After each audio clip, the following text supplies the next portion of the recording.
Hello guys, അപ്പോൾ ഇന്ന് holy ആയതുകൊണ്ട് ഞാനും ഷാൻബ്രോയും കൂടെ ഇവിടെ ഹൽവ എടുക്കാൻ വേണ്ടി വന്നതാണ്. ഇതാണ് അമ്പലം, മോൾഡോവിലെ അമ്പലമാണ്. ഇതിൻ്റെ അകത്താണ് സെറ്റപ്പ്. ഞങ്ങൾ കയറിയില്ല.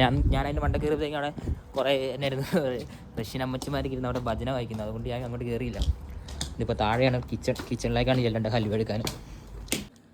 ഇത് കൃഷ്ണൻ്റെ അമ്പലം തോന്നുന്നത്. ഇവിടെ വന്നിട്ട് ഞങ്ങൾ ആദ്യമായിട്ടാണ് ഹിന്ദുക്കളുടെ കൃഷ്ണൻ്റെ ഫോട്ടോ കാണുന്നത്. ഞങ്ങൾ ഹൽവ എടുക്കാൻ വന്നിട്ട് ഞങ്ങൾക്ക് ഇവിടുന്ന് പ്രസാദം കിട്ടിയിട്ടുണ്ട്. ഇതാണ് പ്രസാദം, ഇവിടുത്തെ പ്രസാദം. ഇത് ഷാൻബ്രോയ്ക്ക് എനിക്കും കിട്ടുന്നുണ്ട്. എങ്ങനെ അവിടെ ഒന്ന് കഴിച്ച് നോക്കിയിട്ട് പറയാം. ഇതെന്തോ റൈസോ എന്തോ ചാറ്. എങ്ങനെയുണ്ട് ഷാൻബ്രോ? ടേസ്റ്റ് ഉണ്ടോ? സൂപ്പർ. റൈസിന് നല്ല ടേസ്റ്റ് ഉണ്ട്. ഇതെങ്ങനെ നന്ന് നോക്കട്ടെ, ടേസ്റ്റ് ഉണ്ടോന്ന്. ഇത് ബീട്രൂട്ടും എന്തോ തൈരും എന്തൊക്കെ ഇട്ട് സെറ്റ് സാധനം. ഇത് സെറ്റ് സാധനമാണ്.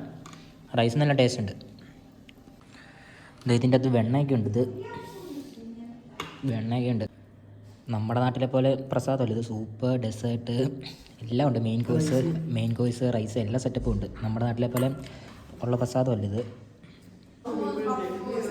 സംഭവം ഹലുവയൊക്കെ ഇട്ടിട്ടുണ്ട്. ഇവിടെ അമ്മച്ചിമാരെ ഉണ്ടാക്കിയതാണ്. ഞങ്ങളപ്പോൾ അമ്പലത്തിൽ നിന്ന് വന്ന് പ്രസാദം കഴിച്ച് ഇറങ്ങി. ഷാൻബ്രോ സെറ്റ് ഫുഡല്ലായിരുന്നു, ഒരു നോർത്ത് ഇന്ത്യൻ ഫുഡ് കഴിക്കുന്ന വൈബ് ഉണ്ടായിരുന്നു.